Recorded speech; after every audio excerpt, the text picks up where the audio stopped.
அனைவருக்கும் வணக்கம். இன்றைக்கி நம்ம பட்டர்ஃப்ளை ஸ்டிச் தான் பார்க்க போகிறோம். இந்த ஸ்டிச் ரொம்ப அழகாக இருக்கும் பார்க்குறதுக்கு.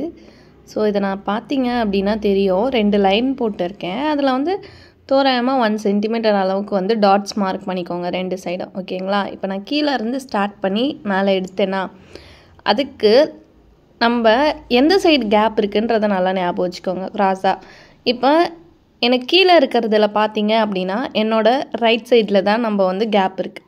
அதே மேலே இருக்கிறத பார்த்திங்கன்னா நம்மளோட லெஃப்ட் சைடில் தான் கேப் இருக்குது. ஓகேங்களா? ஸோ அப்போது நம்ம என்ன பண்ணணும் அப்படின்னா, நம்ம கீழே லெஃப்ட் சைடில் ஸ்டிச்சஸ் போட்டு லாக் போட்டுக்கிட்டே இருக்கணும். ஓகேங்களா? அதுக்கப்புறமா மேலே எடுக்கிறப்ப அது அப்படியே லெஃப்ட் சைடுக்காக மாறிடும். ஸோ இந்த மாதிரி நம்ம மார்க் பண்ணியிருக்கிற ஸ்பேஸ் முடிகிற அளவுக்கு நம்ம கரெக்டாக போடணும். இப்போ நீங்கள் பார்த்தீங்கன்னா தெரியும், இந்த மாதிரி போட்டே இருக்கிறப்ப நமக்கு ரெண்டுமே சேம் டிஸ்டன்ஸாக இருந்தால் தான், அதாவது மேலேயும் கீழேயும் நம்மளோட மார்க்கிங் சேம் டிஸ்டன்ஸாக இருந்தால் தான் நம்மளுக்கு அழகாக இந்த டிசைன் வரும். ஓகேங்களா? ஸோ எப்படி போடுறேன்னு பாருங்கள். நம்ம 1 டைம் போட்டுட்டு கண்டிப்பாக மேலேயும் லாக் போடணும், கீழேயும் லாக் போடணும். அப்போ தான் இது கரெக்டாக இருக்கும். ஓகேங்களா? மோஸ்ட்லி இந்த டிசைன் பார்டரில் போட்டால் யூஸ் பண்ணால் அழகாக இருக்கும். இதை நம்ம எப்படினாலுமே நீங்கள் டிசைன் பண்ணிக்கலாம். அதுக்கப்புறம் இன்பிட்வீனில் மணி வைக்கலாம், இன்பிட்வீனில் வேறு கலர் த்ரெட் யூஸ் பண்ணலாம். ஸோ அந்த மாதிரிலாம் பண்ணோம் அப்படின்னா இது இன்னும் அழகாக்கும். ஸோ இந்த ஸ்டிச் எப்படி போடணுன்றதை நம்ம பார்த்துக்கலாம். ஓகேங்களா? ஸோ இதில் நம்ம ஒன்றும் இல்லை, லாக் தெரியணும். அதுக்கப்புறமா நம்ம எப்படி நூல் ஹேண்டில் பண்ணோம் அப்படின்றது தெரியணும். அது தெரிஞ்சாலே நம்மளால் இதை ஈஸியாக போட முடியும். ஸோ அதில் எதனா டவுட் இருக்குது அப்படின்னா இதுக்கு முன்னாடி இருக்கிற வீடியோஸ் எல்லாம் பார்த்துக்கோங்க. இப்போ பார்த்தீங்க அப்படின்னா நல்லா ஜூம் பண்ணி காமிச்சிருக்கேன் பாருங்கள். கீழே ரைட் சைடில் ஸ்டிச் போட்டேன்னா லாக் பண்ணிவிட்டு மேலே எடுக்கணும். எடுத்துட்டு என்ன பண்ணணும், லெஃப்ட் சைடில் போடணும். இங்கே ரைட் சைட் லாக், அகெயின் மேலே போயிட்டு லெஃப்ட் சைட் லாக். இதை அப்படியே நம்ம கண்டினியூ பண்ணோம். இதுதான் நம்ம பட்டர்ஃப்ளை ஸ்டிச் அப்படின்னு சொல்லுவோம். ஓகேங்களா? இதில் இந்த மாதிரி இன்னும் நிறைய ஸ்டிச்சஸ் இருக்குது. கொஞ்சம் இல்லை, நியர்லி ஒரு 40 ஸ்டிச்சஸ் கிட்ட இருக்குது. இன்னும் ஆல்ரெடி நான் பட்டன் ஹோல் ஸ்டிச் சொல்லியிருந்தேன்னா அதுலேயே கிட்டத்தட்ட ஒரு 4 to 5 டைப்ஸ் ஆஃப் ஸ்டிச்சஸ் இருக்குது. ஸோ இந்த மாதிரி ஸ்டிச்சஸ்லாம் இன்னும் நிறைய பார்க்கணும் அப்படின்னா மறக்காமல் சப்ஸ்கிரைப் பண்ணிக்கோங்க.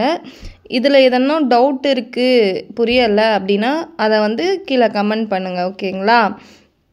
ஸோ எப்பயுமே எதனா பிரச்சனை ஆச்சு, ஏதோ ஒன்று சிக்கிடுச்சு அப்படின்னா கண்டிப்பாக அந்த ஸ்டிச்சை விட்டுட்டு அதுக்கப்புறமா ஸ்டார்ட் பண்ணுங்கள். ஓகேங்களா? த்ரெட்டை ஆக்சுவலாக நான் பிளாக் த்ரெட் யூஸ் பண்ணியிருக்கேன். இப்போது இது உங்களுக்கு கிளியராக தெரியுதுன்னு தான் நினைக்கிறேன். எதனா உங்களுக்கு தெரியல, புரிய மாட்டேங்குது, வேறு கலரில் யூஸ் பண்ணால் நல்லாயிருக்கும் அப்படின்னா சொல்லுங்கள். ஓகேங்களா? இது பார்த்தீங்கன்னா எனக்கு அங்கே நூலே பிரிஞ்சிடுச்சு ஆக்சுவலாக. அதனால தான் நான் இத்தனை முறை எடுத்து போட்டுட்டு இருக்கேன். இந்த மாதிரி ஒரு இடத்துல ஆக சான்ஸ் இருக்குது. ஓகேங்களா? அதை ஜென்டிலாக ஹேண்டில் பண்ணுங்கள். த்ரெட்டை ரொம்ப போட்டு ஹார்ஷாக குத்தி எடுத்திங்கன்னா கண்டிப்பாக அதுக்கப்புறமா நூல் அறந்துடும். முடிஞ்ச வரைக்கும் ஜென்டிலாக த்ரெட்டை ஹேண்டில் பண்ணுங்கள். கீழே ரொம்ப இழுத்து பிடிச்சி ஒர்க் பண்ணாதீங்க. ஓகேங்களா? நெக்ஸ்ட்டு என்ன அப்படின்னா, என்ன ஆச்சு, ஏன் எனக்கு இவ்வளோ ஸ்ட்ரகிளாக இருக்குது அப்படின்னு பார்த்தீங்கன்னா, என்னால்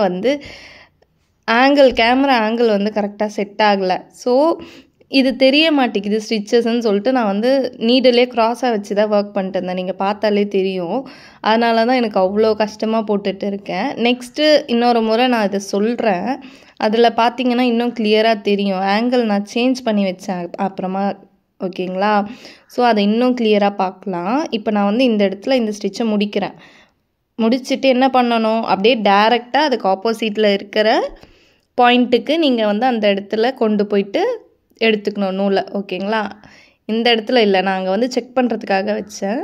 ஸோ ஆப்போசிட்டில் க்ராஸாக எடுத்துட்டு லாக் பண்ணிட்டோம். இப்போ என்ன பண்ணணும், கீழே அந்த ஸ்டிச்சோட ரைட் சைடில் போடணும். ஓகேங்களா? ரைட் சைடில் போட்டாச்சா, லாக் பண்ணியாச்சா. இப்போ மேலே எடுக்கிறது அதோட லெஃப்ட் சைடில் போடணுமா. லெஃப்ட் சைடில் போட்டுட்டு லாக் பண்ணோமா, கரெக்டுங்களா? நெக்ஸ்ட் என்ன பண்ணுவேன், அங்கே லாக் பண்ணிவிட்டு கீழே வரும்பொழுது ரைட் சைடுக்கு வந்துடணும். இதில் என்னெல்லாம் நம்ம மறக்கக்கூடாது அப்படின்னா, நம்ம மார்க்கிங் பண்ணுறோம் இல்லையா, மேலவும் கீழவும் வந்து டிஸ்டன்ஸ் வந்து சேமாக இருக்கணும். அப்போ தான் வந்து நம்ம பார்க்குறதுக்கு வந்து ஈக்குவலாக அழகாக இருக்கும் பார்க்க. அதுக்கப்புறமா வந்து ஒரு லாங் ஸ்டிச் க்ராஸாக டயகனலாக போடணும். அதுக்கப்புறமா ஒவ்வொரு இடத்துலையுமே மேலேயுமே லாக் பண்ணணும், கீழேயுமே லாக் பண்ணணும். அதை மறக்கவே கூடாது லாக். ஓகேங்களா? இது எல்லாம் போட்டு முடிச்சுட்டு என்ன பண்ணலாம், என் நாட் பண்ணிடலாம். ஓகேங்களா? என் நாட் போடணும் தெரியல அப்படின்னா நீங்கள் இதுக்கு முன்னாடி இருக்கிற வீடியோஸ் பாருங்கள், பார்த்துட்டு அதுக்கப்புறமா ஸ்டார்ட் பண்ணுங்கள். லாக்கோ வந்து கண்டிப்பாக உங்களுக்கு போட தெரிஞ்சிருக்கணும், அப்போ தான் வந்து இதில் ஒர்க் பண்ண முடியும். சரிங்களா? இது வந்து பேசிக்கு ஸ்டிச் கிடையாது. இது வந்து நம்ம இதை வந்து மாற்ற போத்துல இதுக்கப்புறம் எதுவும். It is one type of stitch, அவ்வளோதான். நீங்கள் வந்து எங்கே வேணாலும் யூஸ் பண்ணிக்கலாம் உங்களுக்கு பிடிச்ச இடத்துல. ஓகேங்களா? இதை வச்சு இதை பேஸாக வச்சு நம்ம வந்து இன்னும் நிறைய ஸ்டிச்சஸ்லாம் எதுவும் அவ்வளோவா பார்க்க மாட்டோம். ஆனால் இதை நீங்கள் ஒர்க் பண்ண தெரிஞ்சுக்கிட்டீங்க அப்படின்னா உங்களுக்கு வந்து லாக்குன்றது வந்து அழகாக ப்ராக்டிஸ் ஆகிடும். ஓகேங்களா? ஸோ இதை வந்து நல்லா ப்ராக்டிஸ் பண்ணிக்கோங்க. நான் அடுத்த ஸ்டிச் போடுறது வந்து நான் அவ்வளோ கிளியராக தெரியாது. உங்களுக்கு என்ன டவுட்டாக இருந்தாலும் இந்த ஸ்டிச்சஸை வச்சு பார்த்துக்கோங்க. ஏன்னா நான் அதில் வந்து என்னோடய வாட்டத்துக்கு நான் வச்சு ஒர்க் பண்ணிட்டேன். ஸோ கேமராவில் வந்து அவ்வளோ கிளியராக இருக்காதுன்னு நினைக்கிறேன். இன்னும் எதனா டவுட் இருக்குது, இந்த கலர் ஆக்சுவலாக இதை தான் வந்து இம்பார்ட்டண்ட்டாக கேட்கணுன்னு நினச்சேன். பிளாக் கலருன்றது வந்து கிளியராக இருக்கான்னு மட்டும் சொல்லிவிடுங்க. எனக்கு சேஞ்ச் பண்ணணுன்னா நான் கண்டிப்பாக சேஞ்ச் பண்ணிக்கிறேன். ஓகேங்களா?